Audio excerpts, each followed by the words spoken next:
මේ දිනවල මේ ධර්ම දේශනා මාලාවේ මරණ සතිය පිළිබඳව තමයි අපි කරුණු සාකච්ඡා කරන්නේ. මරණානුස්සති භාවනාව පිළිබඳව කරුණු සාකච්ඡා කරමින් සිටි අපි පහුගිය ධර්ම දේශනාවේදී මහා සුදස්සන සක්විති රජ්ජුරුව පිළිබඳව කරුණු සාකච්ඡා කරන්නට යෙදුණා. මොකද මේ මරණ සතිය පැහැදිලි කරනකොට අපේ බුදුරජාණන් වහන්සේ විශේෂිත කරුණු 8ක් පැහැදිලි කරනවා. ඒ කරුණු 8න් තුන්වෙනි කාරණාව සාකච්ඡා කරනකොට ඒ තුන්වෙනි කාරණාව නැවත වතාවක් කරුණු 7කට බෙදෙනවා. ආන්ගේ කාරණා 7 පළවෙනි කාරණාව තමයි අපි මේ සාකච්ඡා කරමින් හිටියේ. ඒ තුන්වෙනි කාරණාව යස මහත්තතාවය. මහත් වූ යසසක් කීර්තියක් ප්‍රශංසාවක් සහ ධන සම්පත් තිබුණ අය මරණයට පත් වුණා. ඒ අය මරණයට පත් වුණා නම් මම කවුද කියන කාරණාවයි ගලපලා බලන්න. එමනම් මහත් යසස් තිබිච්ච අය සාකච්ඡා කරනකොට අවසානයේ කතා කළා මහා සුදස්සන රජුරුව පිළිබඳ. මහා සුදස්සන මහ රජුරුව මනාව ධ්‍යාන වඩලා සම්පූර්ණ කරලා හිටියේ. නිවැරදිව ධ්‍යාන වඩලා බඹලෝ යන්න සූදානම් වෙලා ඉන්න සුදස්සන මහ රජුරුවන්ට මරණය පිළිබඳව අල්ප මාත්‍ර බයක් නැහැ. මෙතන පැහැදිලි කරනවා මරණ සතිය හොඳට වඩපු කෙනාට මරණ බය ඇති වෙන්නේ නැහැ කියලා. මරණානුස්සතිය ඒ නිසා හරි වටිනවා. මේ ලෝකේ ජීවත් වෙලා ඉන්න අපි හැමෝම දවසක ඒකාන්තයෙන්ම මැරෙනවා. මට මැරෙනකොට බය හිතෙන්නේ නැති වෙයි කියලා හිතාගෙන හිටියට අවස්ථාවට මූණ දුන්නාම තමයි තේරෙන්නේ කොයි තරම් බයක් දැනෙනවද කියලා. ඒ වගේම පින්නතුනි මරණයේදී මහා ලොකු වේදනාවක් ඇති වෙන බව ඇතැම් සිටුවරු පවා පැහැදිලි කරලා තියෙනවා. අනාථපිණ්ඩික සිටුතුමත් ඒ ගැන කරුණු දක්වලා තියෙනවා. බුදුරජාණන් වහන්සේ කරුණු පෙන්නලා තියෙනවා. මැරෙන වෙලාව හරි වේදනාකාරී කියලා. නමුත් මනාව මරණ සතිය ප්‍රගුණ කරලා ධ්‍යාන ලැබලා හිටපු මහා සුදස්සන මහරජුරවන්ට මරණ වේදනාව කොහොම ඇති වුණා කියලාද සඳහන් කරන්නේ. ඊතා ප්‍රණීත භෝජන ලැබුණහම කොහොමත් අපේ ආහාර වේල ටිකක් වැඩියෙන් ගැනෙනවා. වැඩියෙන් ආහාර ගත්තහම අපිට දැනෙනවා ආහාරවල තියෙන මත. ඒකට අපි කියනවා බුද්ධි මත කියලා. අනුභව කිරීම නිසා ඒ ආහාර වලින් ඇතිවෙච්ච මත් ගතිය තමයි මේ තියෙන්නේ. බුද්ධි මතයි නිදි මතයි කියලා කියන්නේ දෙකක්. නිදි මත කියලා කියන්නේ ශාරීරික ඉන්ද්‍රියන් බොහෝසේ වෙහෙසිලා ඒ ඉන්ද්‍රියන්ට විවේකයක් ලබා දීම සඳහා ලබා ගන්න දෙයට කියන්නේ නිින්ද. ආහාර වලින් කුස පිරීලා ඒක දරා ගන්න බැරි නිසා ඇති වෙන මතට කියන්නේ බුද්ධි මත. මෙතන සඳහන් කරනවා යමෙක් වැඩිපුර ආහාර වළඳලා යම් අපහසුතාවයකට පත් වෙලා ඉන්නවද? යම් මත් ගතියක් දැනෙනවද? මහා සුදස්සන රජුරුවන්ගේ මරණ වේදනාව වෙච්චරයි කියලා. වැඩියෙන් කෑම කාපු කෙනෙකුට දැනෙන මත වගේ මතක් තමයි සුදස්සන රජුරුවන්ට මරණ වේදනාව දැනුනේ. මනාව ධ්‍යාන වඩලා හිටියේ. ඒකයි සඳහන් කළේ මරණ සතිය වඩන කෙනා බොහෝසේ ආරක්ෂාකාරී. මරණ වෙලාවේ බයත් නැතුව වේදනාවත් තොරව මේ ලෝකෙන් සමුගන්න ලොකු ප්‍රයෝජනයක් ඒකින් ලැබෙනවා. පින්නතනි යම් කෙනෙකුට මෙතන සඳහන් කරනවා මහා සුදස්සන රජුරුව කාලක්‍රියා කළා. ධ්‍යාන වඩලන හිටියේ. බඹලොව ඉපදුනා. ඊළඟට සඳහන් කළා මහා සුදස්සන රජුරු ළමා කාලයේ අවුරුදු 84000යි. යුව රජෙක් හැටියට කටයුතු කරපු කාලේ අවුරුදු 84000යි. සක්විති රජකම හොබවපු කාලේ අවුරුදු 84000යි. රජකම අත්හැරලා බ්‍රහ්මචාරී ජීවිතයක් ගත කරපු කාලේ අවුරුදු 84000යි. එහෙනම් 84000ක්ම ධ්‍යාන වඩලා හිටිය අවුරුදු 84000ක් කල්. එතකොට මහා සුදස්සන රජුරවන්ට කොච්චර වයසද? 84000 හේවුවම 4ක් ඉඳලා තියෙනවා. අවුරුදු 336000ක් ආයු වළඳලා තියෙනවා. අති දීර්ඝ ආයුෂ භුක්ති විඳපු කාලේ. මහා සුදස්සන නමින් සක්විති රජවරු 6 දෙනෙක් ගැන කතා කරනවා.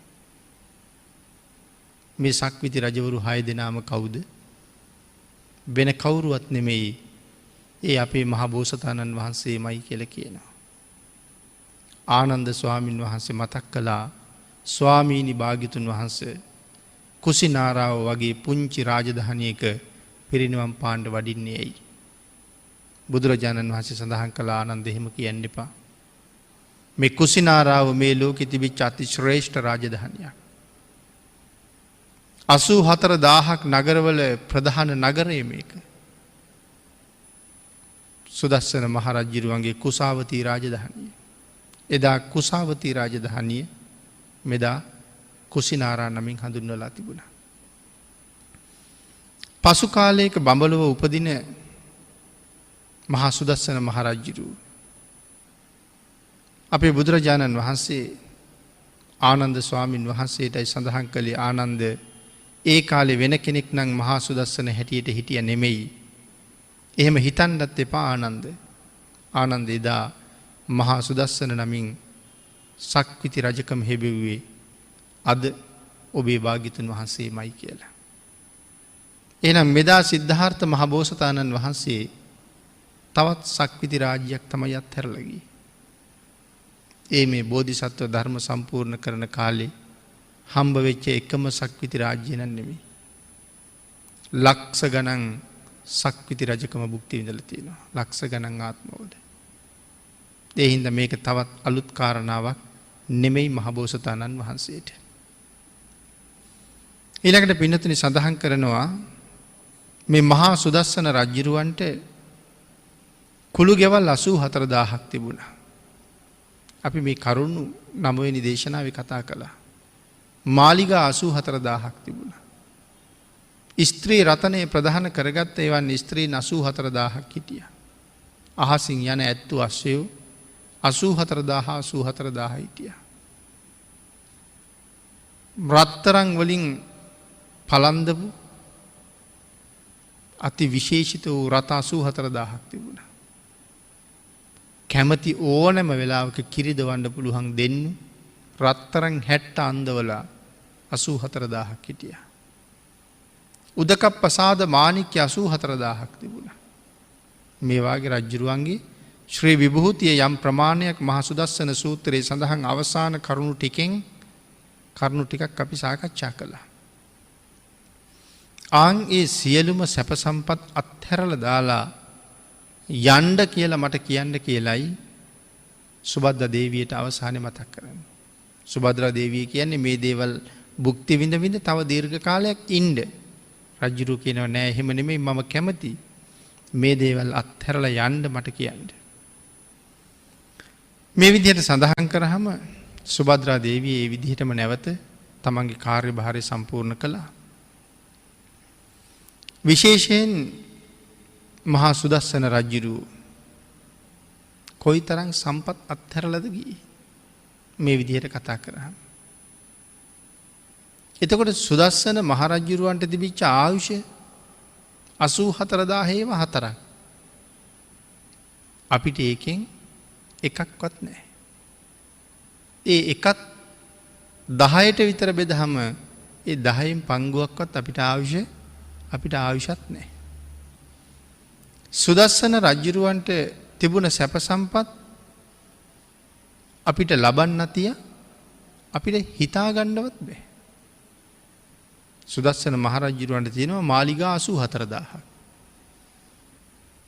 ඉතින් අපිට මාලිගා එකක්වත් නැහැ. සුදස්සන මහරජුරවන්ට තියෙනවා උදකප්පසාද මාණික්‍ය 84000ක්. අපි දැකලත් නැහැ. උදකප්පසාද මාණික්‍ය රාත්‍රියේ අහසට ඔසවහම සතපුම් 400ක් විතර ඉර පෑවුවා වගේ එළිය වැටෙනවා කියලා කියන්නේ. එහෙම මැණික් ලබන්න තියා එහෙම මැණික් අපි දැකලත් නැහැ.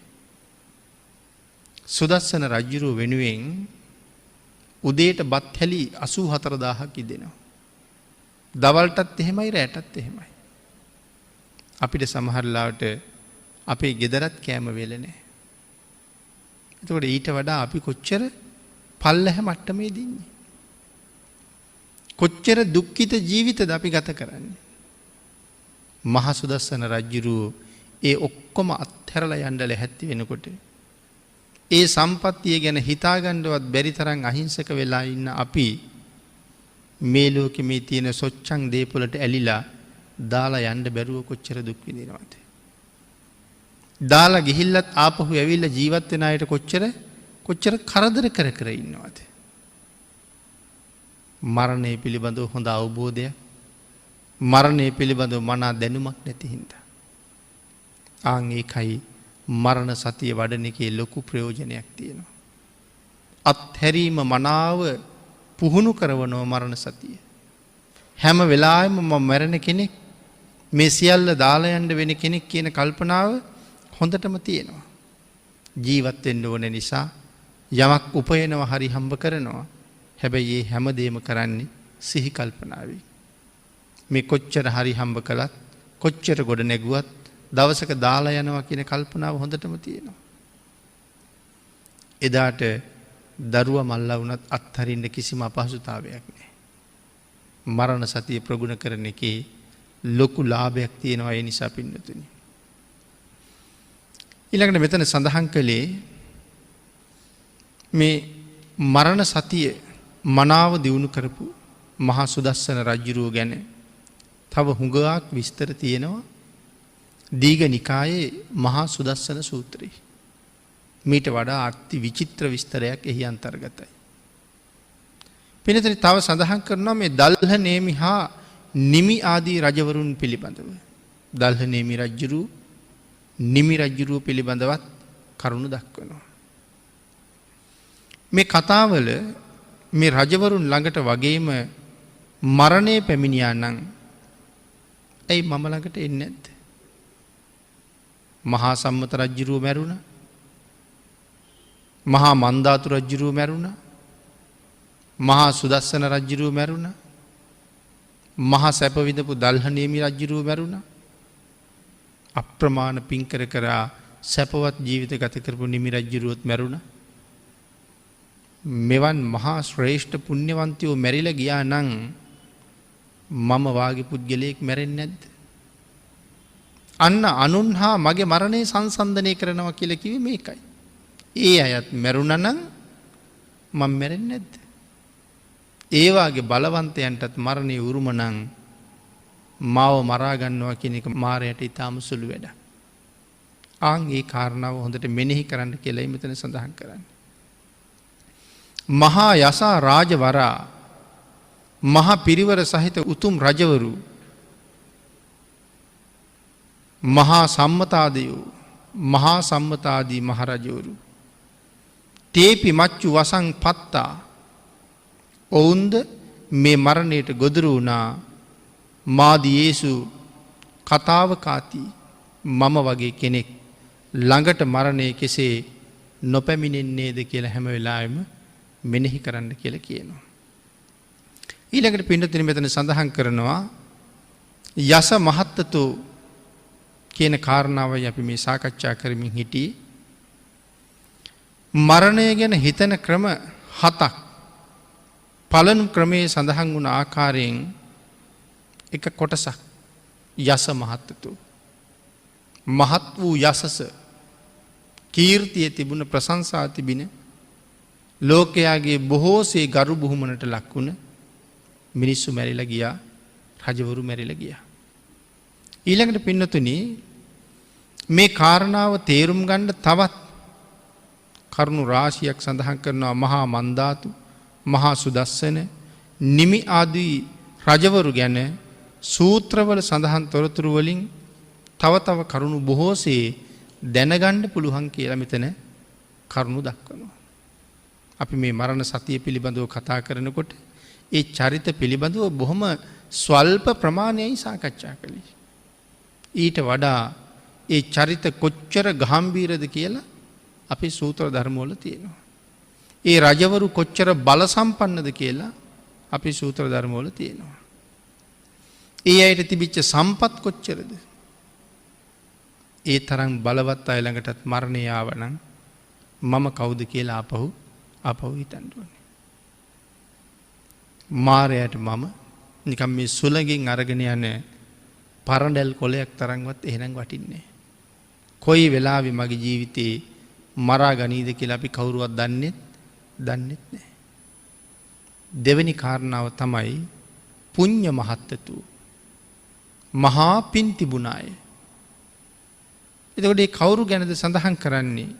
ජෝතිය, ජටිල, උග්ග, මෙණ්ඩක ආදී සිටුවරු. අපේ ශාසනයේ හිටියා මහා පුණ්‍යවන්තයෝ 5 දෙනෙක්. ඇයි ඒගොල්ලන්ට මහා පුණ්‍යවන්තයෝ කියලා කියන්නේ? තමන් ළඟ තියෙන ධනය කොච්චරද කියලා දන්නේ නැහැ. තමන් නොදන්න තරම් අසීමාන්තික ධනයක්. දුන්නට ජීවිත කාලෙම දුන්නත් ඉවර වෙන බවක් නැහැ. ඒ තරම්ම ධනවත්. සංසාරේ මොන වගේද එච්චර ධනවත් වෙලා තියෙන්නේ? දානයම තමයි පින්නතුනි. මේ ලෝකේ දානය මොන තරම් උතුම්ද? මේ ලෝකේ දානය මොන තරම් ශ්‍රේෂ්ඨද? දානයක් දෙනවා කියන එක හරි සරලයි පහසුයි වගේ අපිට පේන්නේ. නමුත් බුද්ධ ශාසනයේ හරියටම දානය පිළිබඳව උගන්වලා තියෙන කරුණු දැනගන්නකොට දානය කියලා කියන්නේ මොන තරම් සංකීර්ණ මාතෘකාවක්ද කියලා තේරෙනවා. හරියටම දන් දෙන්න හොඳට බණ අහන්න ඕනේ. මොකද ඒ සූත්‍රවල දන් දෙන හැටි විවිධ විදිහට පෙන්නලා තියෙනවා. ධර්ම දේශනා 100 ගාණක් අහගෙන යනකොට නිවැරදිව දානයක් දෙන්නේ කොහොමද කියලා කරුණු ගණනාවක් එකතු වෙනවා. ඒ කරුණු ටික කැටි කරගෙන පොදි කරගෙන අපේ දාන්නට ලෑස්ති වුණාම හරි සතුටුයි. එහෙම නැත්තම් වෙන කෙනෙක් නිවැරදිව පින්කමක් කරනවා දැක්කහම අපිට දුක හිතෙනවා. අපි කෙරුවට වඩා මෙයා හොඳට කළානේ. මම වියදම් කරපු තරම් වියදම් කරලත් නැහැ. ඒ වුණාට මට වඩා හරි පිළිවෙලයි. එහෙම දැනුණාම අපිට අපි කරපු පින්කම ගැන සතුටක් නෙමෙයි තියෙන්නේ දුක. පසුතැවෙන්න නම් එච්චර වියදම් කරපු එකේ තේරුමක් නැහැ. ගාන් ඒ හින්දා මනාව බණ අහන්න ඕනේ. එතකොට තමයි ජීවිතේ මේ කරුණු බොහෝසේ සම්පූර්ණ වෙන්නේ. එනම් මේ මහ පුණ්‍යවන්තයෝ 5 දෙනාට මේ තරම් ධනස්කන්ධය රැස්ුනේ දන් දීලා. සමහර වෙලාවට මේ කෝටි ගණන් වියදම් කරලා දන් දීලා නෙමෙයි. හරියට පින්කම කරලා. මෙණ්ඩක සිටුතුමා පසේ බුදුරජාණන් වහන්සේට දාන වේලක් දුන්නා. ඒ දන් දීලා කරපු ප්‍රාර්ථනාව විපාක දෙන්නේ. දුර්භික්ෂ කාලය වෙilla කණ්ඩ බොණ්ඩ නැහැ. දුර්භික්ෂයේ දිනන්න කියලා ධාන්‍ය රැස් කළා. රටට බෙදුවා. එව්වා ඉවර වුණා. දුර්භික්ෂය ඉවර නැහැ. අන්තිමට තමන්ගේ දැසිදස්සුත් මාලිගාවෙන් පිටත් කෙරෙව්වා. ගෙදර අය විතරක් අමාරුවෙන් ජීවත් වුණා. එක දවසක් රාජ සභාවට ගිහිල්ලා එනකොට දරා ගන්න බෑ බඩගින්න. තමන්ගේ බිරිඳට කතා කරලා කියනවා අද නම් බඩගින්නේ මැරෙයි වාගේ. මොකවත්ම නැද්ද කෑමට කියලා. ඇයි සඳහන් කළා ස්වාමීනි අන්තිම හාල් පත ගෙදර තියෙනවා. සිටුතුමාට ඇති වුණේ පුදුම සතුටක්. ඔක කොහෙද තිබ්බේ කියලා ඇහුවා. මේක මම මහ පොළොව යට හංගලා තිබ්බේ. හාල් මිට දාලා එකතු කරපු ටිකක්. ස්වාමීනි කැඳ බොනවා නම් දෙවේලකට ඇති. බත් කනවනම් එක වේලයි. බත් උයන්නද කැඳ උයන්නද කියලා ඇහුවා. සිටුතුමා සඳහන් කළා දෙවේලක් කැඳ බීවත් තුන්වෙනි වේලක් නැහැනේ. මැරෙන්නමයි වෙන්නේ. මැරෙන එකේ කැඳ බීලා මැරෙනවට වඩා බත් කාලම මැරිමු. බත්ම උයන්න කිව්වා. බත් ටික උයලා ගෙදර 6 දෙනයි. සිටුතුමයි සිටු දේවියයි පුතයි ලේලි තව 16කුයි මේ ආදි වශයෙන් ගෙදර පිරිසක් ඉන්නවා. කට්ටියටම බෙදුවා උයලා බත් ටික. සිටුතුමාගේ ටිකත් ළඟට ගෙනල්ලා දුන්නා. දැන් මේ මැරෙන්න එනවා කියලා ආවේ බඩගිනි කියලා. ආහාර ටික අනුභව කරන්න ලෑස්ති වෙනකොටම පසේ බුදුරජාණන් වහන්සේ නමක් දොරකඩට වැඩියා. සිටුතුමා එහෙම්මම නැගිට්ටා. ගිහිල්ලා බැලුවා පාත්‍රේ මොකවත් නැහැ. ස්වාමීනි දාන්නේ නෑ නේද කියලා ඇහුවා. නෑ කියන්නේ. පුතේ තව දානෙට කල් තියෙනවනේ කියලා කිව්වා. නෑ ස්වාමීනි. තව කලක් නෑ. ඇතුළට වැඩම කළා. ආසන පනවලා වඩා හිඳෙව්වා. තමන්ගේ කෑම එක එහෙම්මම ගෙනාවා. පිළිගන්නනකොට භාගයක් පිළිගන්නට කිව්වා ඇති කියලා. ස්වාමීනි හාල් පතක් උයලා ගෙදරටම බෙදලා මේකේ තව දෙන්නෙකුට වළඳන්න දෙයක් නැහැ.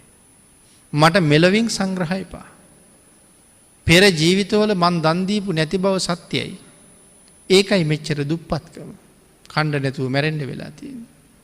නිවන් දක්නා ಜಾති දක්වා සාපිපාසාදී දුර්ගතියකට කවර කවමදාකවත් භාජනය නොවේවා.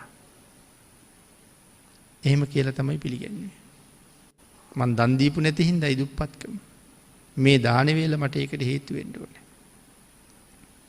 ආශිර්වාද කරලා භාග්‍යතුන් වහන්සේ වැඩියා. සිටුතුමා බඩගින්න උහුලන්න බැරි හින්දා නිදාගත්තා. ඇහැරිලා බිරිඳගෙන් අහනවා අර මුට්ටියේ දන් කුඩේවත් නැද්ද කියලා. මට ඒ තරම් අමාරුයි කියලා.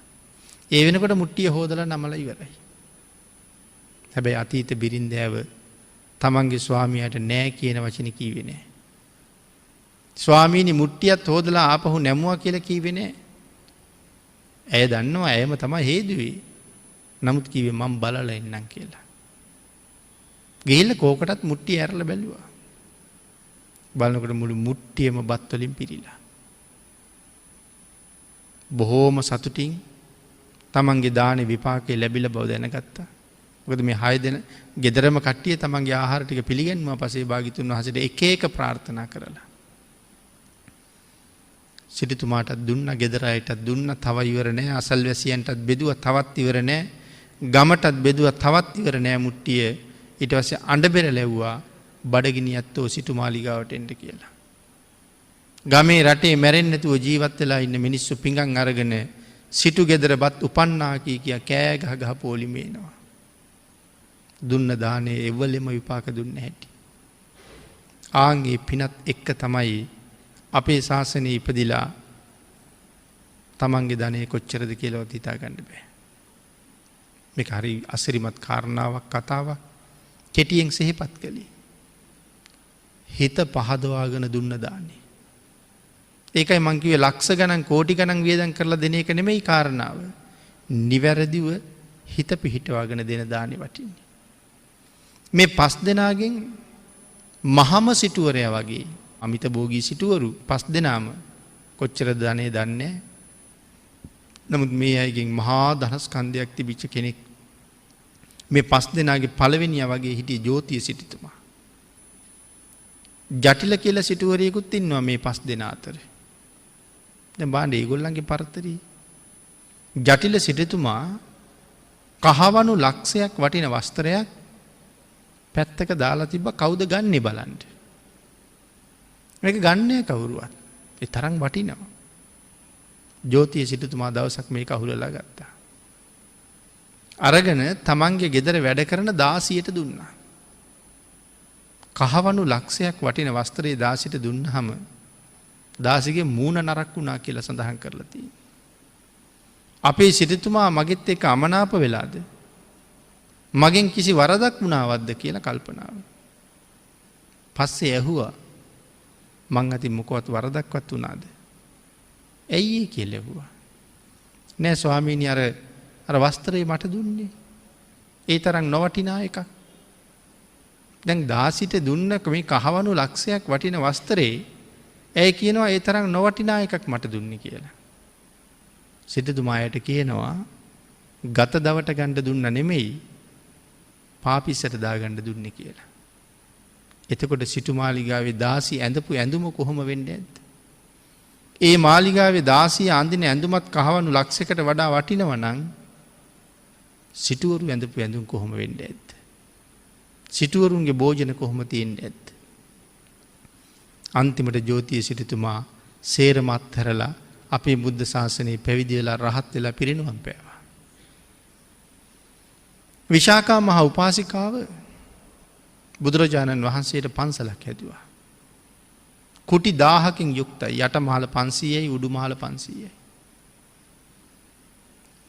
පූර්වාරාමයේ පූජා කරන දවසේ විශාකාවට ඒලියෝ 500ක් හිටිය කියලා සඳහන් කරනෝනිය. ඒ හැමෝටම පින්කම කියන්න ඇතිනේ. එක එහෙලියක් කහවණු ලක්ෂයක වස්ත්‍රයක් අරන් එනවා. මේක සමහර තැනක කහවණු දහසක කියලා කියවිලා තිබුණා. නමුත් කහවණු ලක්ෂයක වස්ත්‍රයක් කියලා ඒක නිවැරදි වෙන්න ඕනේ. කහවණු ලක්ෂයක වස්ත්‍රයක් අය අරන් එන්නේ පින්කමට පූජා කරන්න. අපිත් පින්කම් ගෙවල් වල යනකොට පූජා කරන්න පිරිකර එහෙම ගෙනහිල්ලා දෙනවනේ. ඒ වගේ තමයි මේ වස්ත්‍රය අරන් එන්නේ. විශාකාවට ඒක පෙන්වන්න ඇත්තේ මහත් ලොකු උජාරුවට. හරි වටිනවනේ. නමුත් ඇයට යෙහෙලියගේ හිත නරක කරන්නත් බෑ. ඒ හින්දා සඳහන් කළා ඔබම කැමති තැනක් බලලා දාන්න ඕක කියලා. යට මහලේ උඩු මහලේ දෙමහලේම ඇවිදලා බැලුවා. මේක දාන්න තැනක් නැහැ. ඇය කහවණු ලක්ෂයක් වටින වස්ත්‍රය අකුලගෙන හඬා වැටෙනවා. ඒක දැක්ක අපේ ආනන්ද ස්වාමින් වහන්සේ. ඇය ළඟට ඇවිල්ලා ඇහුවා ඇයි කියලා. ස්වාමීනි මම පූජා කරන්න ගෙනාපු මේ වස්ත්‍රය මේ මාලිගාවේ දාන්න තැනක් නැහැ. 2ට 3ට නමලා පාපිස්සකටවත් සුදුසු නෑ ස්වාමීනි. මේ කුටි 1000ක් පුරාවට දාලා තියෙන හැම පාපිස්සක්ම කහවණු ලක්ෂයකට වඩා වටිනවා. මගේ වස්ත්‍රේ තරම් බාලයි. එතකොට දැන් අපිට හිතා ගන්න බෑ මේ ඇත්තමද? මේ විදිහට පූජා කරන්න තිබුණද? සංසාරේ පිනනම් සැපයමයි. සංසාරේ සැපයට කැමති අය කවදාවත් පව් කරන්නේ නැහැ කියලායි දේශනා කිරුවේ. සැප කැමති නම් පව් කරන්නේ. දුක කැමති නම් ඒ අය හරියට පව් කරනවා. නමුත් දුක් විඳින්න නෙමේ. නමුත් පවේ ප්‍රතිඵලයේ දුකයි. ඒකයි මං කිව්වේ දානය හරියටම දෙන්න ඕනේ කියලා. ඒ තරම්ම සංකීර්ණයි. ඒක හරියටම දෙන්නේ කොහොමද කියලා දැනගන්න හොඳට බණ අහන්න ඕනේ. එහෙනම් මෙතන සඳහන් කරනවා ජෝතිය, ජටිල, මෙණ්ඩක මේ ආදී සිටුවරු, කාකවාලිය, උග්ග ආදී සිටුවරු ගැන විශේෂයෙන් දැනගන්න ඕන මේ පුඤ්ඤ මහත්තතෝ කියන කාරණාව තේරෙන්න. හරියට නම් මේක තේරෙන්න මේ කතා කරපු චරිත ඔක්කොම සාකච්ඡා කරන්න ඕනේ. ඉතින් එහෙම සාකච්ඡා කරන්න ගියොත් මරණ සතිය පිළිබඳව කරන මේ දේශනා 100 ගණනක් කරන්න වෙනවා. කරුණු දක්වලා තියෙන්නේ උනන්දුව දක්වන අයට මේ චරිත පිටකයෙන් හොයාගෙන කියවන්න. එහෙම කියව මේ මරණ සතිය දියුණු කරන්න ඒවා හුඟ වටිනවා. මහත් පින් තිබිච්ච අය ඒ අයත් මැරුණා. පින්නතේ මෙතන සඳහන් කරනවා ජෝතිය සිටුතුමාට 16 වෙනි වයසේදී විශ්වකර්ම දිව්‍ය පුත්‍රයා තමයි මාලිගාව හදලා දෙන්නේ. අවුරුදු 16 දී. ඒ මාලිගාව කොහොමද? තන්නිකරම මැණික්. මුළු මාලිගාවම මැණික්. බිමට අතුරලා තියෙන්නේ මැණික්. මාලිගාව වටේට ප්‍රාකාර 7ක් තියෙනවා. ළඟ බැඳපුවා නෙමෙයි ඈතින් බැඳපුවා. ප්‍රාකාර 7ම බැඳලා තියෙන්නේ අපි කළුගල් ගඩොල් යදනවා වගේ ප්‍රාකාර 7ම මැණික් වලින් බැඳලා තියෙන්නේ. එහෙම මාලිගාවක ජීවත් වෙන්නේ. කවදාවත් පහන් දැල්වන්නේ නැහැ. ඒ මාලිගාවට එතකොට එළිය කොහෙන්ද? මැණික් ගල්වල එළිය තමයි රෑ දවල් දෙකේම තියෙන්නේ. ඒ තරම් එළියයි. බිම්බිසාර රජුරුව මේ කාරණාව අහලා රජ්ජුරුවන්ට දවසක් ලොකු උවමනාවක් ඇතිතුනා සිටු මාලිගාව බලන්න යන්න. සිටුතුමාට දන්වලා රජ්ජුරුව ආවා. රජ්ජුරුව ඇවිල්ලා දොරකඩින් ගොඩ වෙලා හිටගෙන ඉන්නවා. රජ්ජුරුව බයයි ඇතුළට යන්න. ඇයි කියලා සඳහන් කරනවා. බිමට තනිකර අතුරලා තියෙන මැණික්නේ. ඒ මැණික් වල වෛරම පොළොව දිහා බලහම පේන්නේ ලොකු වලවල් වගේ. රජ්ජුරුවන්ගේ කල්පනාව මේ වලට වට්ටලා මරන්න දහදන්නේ කියලා. ඉතින් සිටුතුමා දැනගත්ත රජ්ජුරුව බය වෙලා ඉන්නේ කියලා. ඊට පස්සේ සිටුතුමා ළඟට ඇවිල්ලා මහරජා බය වෙන්න එපා. වලවල් නැහැ. මගේ පස්සෙන් එන්න කියලා පස්සෙන් අඬ ගහගෙන යනවා. මුළු මාලිගාව හැම තැනම පෙන්නනවා. රජ්ජුරුවන්ට අන්තිමට හිතෙනවා මේ මාලිගාවේ ඉඳලා බත් කටක් කාලා යන්න තිබ්බොත් කොච්චර හොඳද කියලා. ඒක සිටුතුමාට කියනවත් එක්කම සඳහන් කළා මහරජා හිතන්න එපා ඒ ගැන. අද කොහොමත් කෑම මෙහෙන් තමයි කියලා. ඊටාම ප්‍රණීත ආහාරයක් ගෙනල්ලා දෙන්නේ. කිරිබතක්. ඒක මේ බත් වළඳන්න ඉස්සෙල්ලා දෙන එකක්. රජ්ජුරුව ඒක අනුභව කරගෙන යනවා. රජ්ජුරුවන්ට කුස පිරෙන බව දැනෙන්නේ නැහැ. ඒ තරම්ම සිවුම්. අන්තිමට සිටුතුමා ඇවිල්ලා රජ්ජුරුව අනුභව කර ඉන්න පිඟාන ගන්නවා. ගන්නකොට ඇහුවා ඇයි සිටුතුමනි මං අනුභව කරනට අකමැතිද කියලා. නෑ අකමැති නෑ. ඔච්චර අනුභව කරලා කරදරයක් වුණොත් ඔබතුමාට මිනිස්සු මට බණී බිම්බිසාර රජුගේ මාලිගාවට එක්ක ගිහිල්ලා කණ්ඩ දීලා මැරුවා කියලා. ඒ බඩ පිරෙනවා මේ සිවුම් ආහාරය තේරෙන්නේ නැහැ. ඒ හින්දා අනුභව කරගෙන යනවා. මේ වෙලාවේ අජාසත් කුමාරයාත් රජුගේ ඇඟිල්ල එල්ලිලා පස්සෙන් යන කාලේ. බොහොම චූටි. රජු පස්සේ සඳහන් කළා මම මෙහි මෙච්චර වෙලා දැන් ඇවිල්ලා තව බිසව දැක්කේ නෑනේ කියලා. ඇයි කැමති නැද්ද මන් දකින්න කියලා. සිටුතුමා කිව්වා මදක් ඉවසන්න. ඉක්මනට ගිහිල්ලා බිසවට කියහම රජුරුව ඇවිල්ලා කියලා බිසව අහනවා කාටද රජුරුව කියන්නේ කියලා. ඊට පස්සේ තමයි කිව්වේ ඒ අපේ රටේ නායකතුමා. යන්න ගිහිල්ලා බලන්න ගරු සත්කාර සම්මාන දක්වන්න. ඒ කියනවා මං සංසාරේ පින් කෙරුවා මදි වෙන්න ඇති. මොකද දැන් කාට හරි ගරු කරන්න යන්න වෙනවනේ. එහෙනම් මං පින් කෙරුවා මදි වෙන්න ඇති. කියලා රජුරු ගාවට ඇවිල්ලා සිටුතුමාගෙන් අහනවා මොකද මං කරන්න ඕනේ කියලා. වටහපතක් ගෙනත් දීලා කියනවා රජුරවන්ට පවන් සලන්න කියලා. රජුරවන්ට පවන් සලනකොට රජුරවන්ගේ ඔටුන්නේ තියෙන මැණික් වලින් දුමක් නැගුණා. ඒගේ ඇස් වලට ඒ දුම වැදුනහම කඳුළු වෙන්න ගත්තා. රජුරෝ දේවියගේ මූණ දිහා බලහම කඳුළු. රජුරෝ දන්නේ මේ දුමක කතාව. රජුරු සිටුතුමාට කියනවා කාන්තා පාර්ශවයේ කොහොමත් සිටුතුමනි ලෝභයි. ඔබේ බිරිඳට හිතෙන්න ඇති මම රජුරුව නිසා පස්සේ සේනාවක් අරගෙන ඇවිල්ලා මාලිගාව අයිති කරගනී කියලා. ඇයට කියන්නේ ජෝතිය සිටුතුමා මට සම්පතක්. මම මාලිගාව කොල්ල කන්න එන්නේ නැහැ කියලා. සිටුතුමා සඳහන් කළා නෑ ස්වාමීනි. එහෙම හිතලා නෙමෙයි ඇගේ ඇස් වලට කඳුළු ආවේ. මැණික් වලින් නැගිච්ච දුමාරේ නිසා. මගේ ඇස් කවදාවත්ම ගිනි එළිය දැකලා නැහැ. ඒ නිසා මගේ ඇස් වලට කවදාවත් දුම හුරු නැහැ. ගින්දර දැකලම නැහැ ජීවිතේ. එතකොට මේ මාලිගාවේ රැයට පහන් දැල්වන්නේ නැද්ද කියලා ඇහුවා. නෑ ස්වාමීනි. රෑ දවල් දෙකම ඇය නිදියන්නෙත් අවදි වෙන්නෙත් කෑම උයන්නෙත් මැණික් ගල් වලින්මයි. රජ්ජුරුව එතකොට තමයි අහන්නේ එහෙම මැණික් තියනවද කියලා. ජෝතිය සිටුතුමා තියඹරා ගෙඩියක් වගේ ලොකු මැණිකක් ගෙනල්ලා රජ්ජුරුවන්ට දීලා කියනවා මේ මැණික අරන් යන්න. අදින් පස්සේ රජ මැදුරත් මේ මැණිකෙන් එළිය කරයි කියලා.